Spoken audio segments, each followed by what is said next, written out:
Welcome to another episode of the Adrienne Ross Show, where sports and culture connect. First of all, if you did not yet see the video I put out earlier today, in which I said, you be the judge, and I had some footage of Alyssa Thomas from the Phoenix Mercury screening Lexi Hull for DeWanna Bonner. I asked, is it legal? Is it not legal? Short video, check it out. I said in that video that I would get into more of the actual game, Phoenix versus Indiana, in a separate video. So here I am. But this is going to be a little bit different because I'm not going to go all through the box score. I might share a little bit about the box score, but I'm not going to go all through the box score like I often do after a game. I'm more so going to be talking to you, giving you my overall feeling about this whole game. Before I go further, I want to say I'm praying for Sydney Colson. I'm praying for Ari McDonald. I don't have an update. Maybe by the time this gets out, there will be an update, but we know that Colson went down with a non-contact knee situation, and then Ari with the foot situation. In the course of this game, we had Sophie Cunningham having to leave in the second quarter, and then she wasn't back yet to start the third quarter.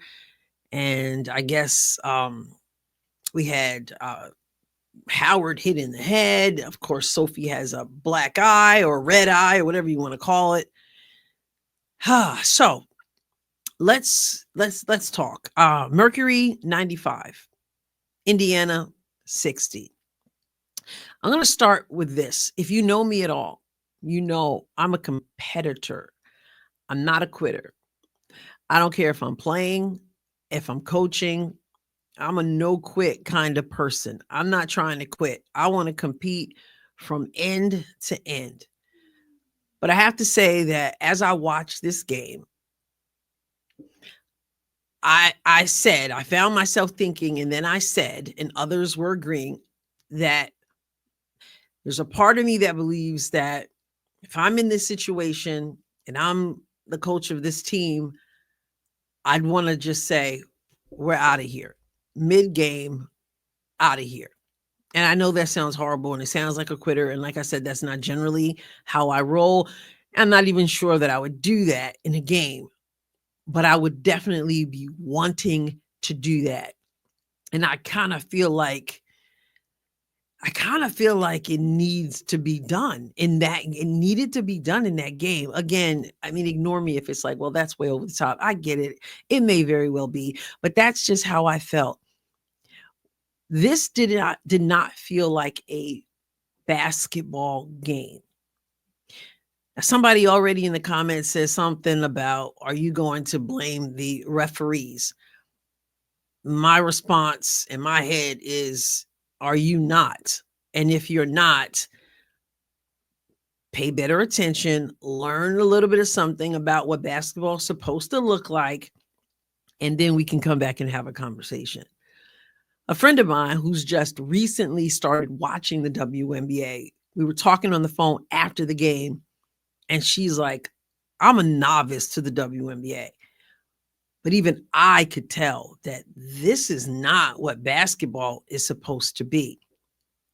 I get being tough, but what Phoenix does, particularly when you start thinking about Alyssa Thomas and how she plays and how she's allowed to play, this is beyond the pale, as one of the members of the channel said during the game last night. Beyond the pale. Alyssa Thomas, to me, I've said this even last season, think what you want about it, I see her as extremely dangerous. She's dangerous to me in the way that she plays. Remember her clotheslining Angel Reese, and Angel's head bounced off the floor? But I saw it through Unrivaled as well. And we see it all the time. Even Candace Parker, the legend Candace Parker, said something in this week's podcast, Post Moves with Aaliyah Boston. She talked about her history with Alyssa Thomas. She did say she's learning to respect Alyssa Thomas's talent But she said it took a while to get there, and she used the phrase bully ball. She talked about Alyssa Thomas also in the first episode. I find her dangerous.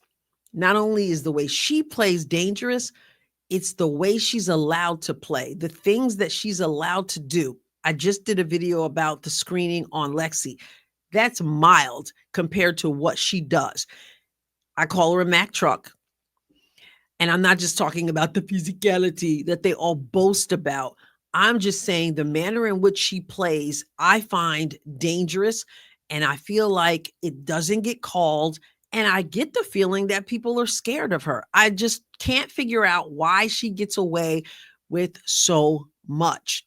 It's unacceptable to me, whatever unacceptable means. But the whole way the game was played, it just did not represent the sport well. Indiana is going to have to toughen up. But as some people are already saying in the comments over on the video I just put out, when Indiana shows some toughness, the whistle blows. Meanwhile, you can push them, you can black their eyes somehow. I didn't even see how Sophie's eye ended up being black or red or whatever, but you can play them any kind of way. But if Indiana shows toughness, then the whistle is getting blown. It has to be extremely, extremely frustrating. It's frustrating for me watching. Now, Indiana played a horrible game. I mean, the team didn't even shoot 60% from the free throw line. Okay, but I feel like Phoenix absolutely crushed Indiana's spirit. They got to fight back, but there's a dilemma with that. You got to be tougher. There's a dilemma with that. And at some point, I think I go, let's go to the locker room and out of here. Quitter. I know I sound like a quitter, but I just felt like this was nasty basketball. And Phoenix does some nasty work anyway in their social media stuff. They're taunting Indiana. I mean, that's neither here nor there. You can't really do anything about that. They're going to talk smack. They've got this thing with Indiana, of course. Listen, I've not seen Phoenix beat Indiana since I came back to the WNBA. Indiana beat Phoenix every time last season. And then Indiana beat Phoenix in Indiana, got over 107 points or something like that. So obviously they wanted to get back. And then DeWanna Bonner, she got booed and everybody was acting like that doesn't happen in sports. So there was that. DeWanna Bonner, her attitude, it just, it honestly irked me. So I was a little bit animated because I don't appreciate how Phoenix was allowed to play. And I really felt like Indiana's spirit was crushed. We can have a conversation all day as to whether Indiana should allow the feelings to be crushed. But I felt like they were demoralized. And I felt like that was the plan. That was the plan. I mean, to not just beat them, but to show absolute disrespect for them. And what I mean by that is very rarely do you see a team, you're up like 30 something and you're still chucking up threes. I saw DeWanna Bonner, she scored at one point and then she immediately went to do full court press on the inbounds. You don't hardly see a full court press in the WNBA at all, unless, of course, Caitlin's on the floor. Then everybody wants to full court press. But generally, you don't even see that at all. But when a team does that, they're sending a message to you. They're telling you what they think about you. And they're like, it's like stepping on your eyeglass lens and then crushing it, just grinding it to powder. And it was embarrassing. It was embarrassing. And this team, my goodness, like I said, I'm not going through the whole box score, but you had Sophie Cunningham who balled out. She got angry. She got pushed and just threw up a shot. She responded by she was riled up and she responded with her game. She had 18, but other than that, the only other player for Indiana in double digits was Kelsey Mitchell, and she had 12, and she was in single digits until the end, really. So, I mean, she shot 4 of 17. We know Kelsey can be very streaky, but Lexi Hull continues to be in the slump, but I mean, she did put up 11 shots. She was 1 for 11, and that was on a breakaway layup. And she's been in such a slump.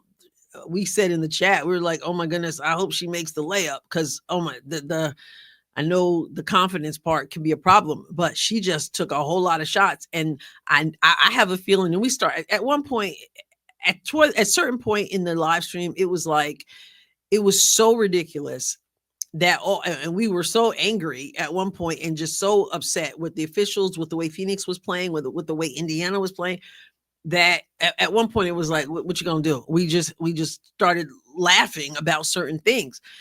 One of the things was like, I guess Lexi was like, well, y'all put out videos saying that I passed up shots at the end of the last game, so I'm gonna shoot. I'm just gonna shoot till I make one. It's been a tough road for Lexi, and we also have to understand that they lose Sid. She's a ball handler, and then the situation with Ari late in the game, that's another ball handler. So here we are, more adversity, and they just like their spirit was crushed. Honestly speaking, it was to the point where I'm like, whatever, like game over. You're gonna have to regroup.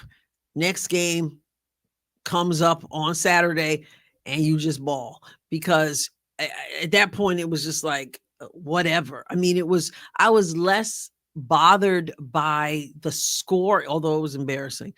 I was less bothered by the score as I was by what was supposed to be basketball that looked like just absolute chaos, bully ball. And then listening to Ann Myers and the other woman doing the call of the game, I just thought it was over the top comments, like, after Alyssa Thomas got her third triple double in a row, it was like, oh, they're gonna go home, and when they get home, they have drinks. They're gonna, and I'm like, this is supposed to be a professional basketball league. What are we doing here? It just looked terrible to me, and I was annoyed. I was extremely annoyed with DeWanna Bonner, with her chirping at Lexi. Of all people, I guess she's upset because, so they say, because Lexi took her starting spot. The attitude that she exuded, I just didn't understand. Indiana fans booed you. Okay, so what? Like, I'm sure you've been booed before. Well, maybe you haven't even gotten enough notice to be booed before. I don't know. But just the way that she was carrying herself and handling herself, I'm like, Indiana took you in at 37 and you decided that you weren't going to show up to work. Why are you carrying a grudge? And of course, she goes to the post game and she's like, "Oh, now I'm happy again. I can enjoy basketball again." And why weren't you enjoying basketball before? Because you just weren't playing well. Like, I don't get it. But I just thought the whole aura of the thing was not something that would draw people to want to watch this game. It was ugly, it was dirty, it was nasty. The officials did nothing about it. And I felt like I would have been like, let's go. Excuse my bad English, but we out of here. The stat padding, of course, that's another thing. It was just total disrespect to Indiana, of course, because this team wanted to have starters out. You're up like 30. You still want to have your starters out. And then Alyssa Thomas comes in there. She's trying to get one more assist to get the triple double. And of course, that's technically stat padding. That's neither here nor there with me. At that point, I'm thinking, if I'm a coach and that's a player who's got an opportunity to get another assist for a triple double, I don't really have a problem with that. Whatever. That's at that point, who cares? I mean, at that point, you're already embarrassed. You've been demoralized, and the officials have let you be battered and bruised, and illegal screens and black eyes and just nastiness. I just couldn't, honestly. But let's look at the interaction. I don't even want to call it interaction, because that means there are two people involved here trying to like chirp, but it wasn't a chirping interaction. It was DeWanna Bonner coming at Lexi Hull. This is Keegan Murray Stan on X, and this is the same play I showcased in my previous video where Alyssa Thomas screens Lexi Hull. Pay attention to DeWanna Bonner after she hits the three, and what she does to Lexi Hull.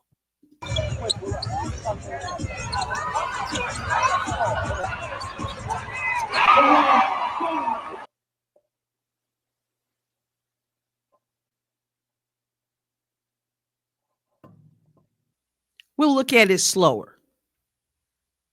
There she is, trying to be in Lexi's face, then turns and follows her the other way.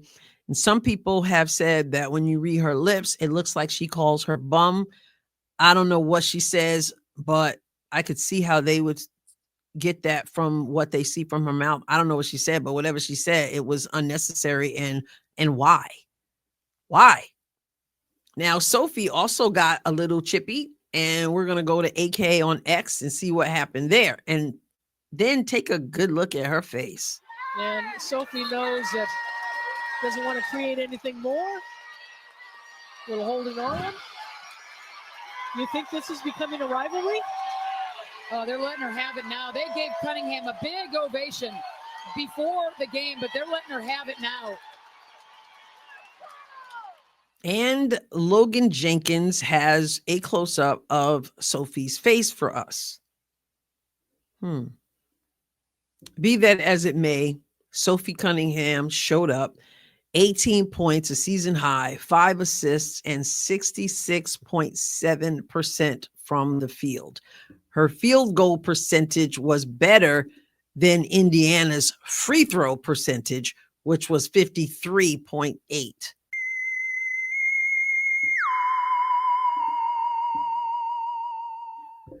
Like I said, I thought that the loss was embarrassing. Of course, Phoenix has been getting embarrassed from Indiana because this is the first win they've gotten in several tries, but it was embarrassing. It was demoralizing. And then they were taunting, and it was one of those things that would be enough to make you really want to retaliate. Not that I'm suggesting that, but I'm saying inwardly, this Fever team, though, I think they just were like, skip it.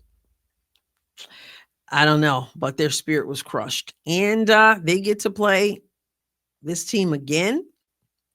And hopefully they will play better than they played. But for now, I just got to say, loss or no loss, my whole mindset was that what we saw was not quality basketball. And the fact that it's allowed in this league is a shame.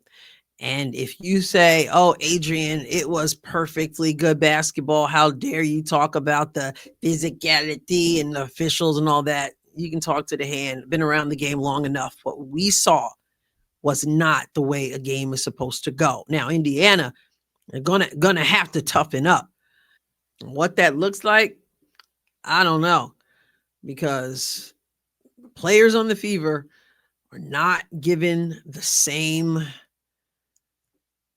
decency. I'm going to call it decency from the officials. It's a loss, a bad one. Moving on, but I sure would have liked to see a walkout. Quitter, Adrienne? I don't know. This team has more hurdles. Once again, prayers are with Sydney Colson, Ari McDonald, and Sophie says her ankle's fine. But, it's going to be interesting. I'll catch you next time, God willing. God bless you abundant.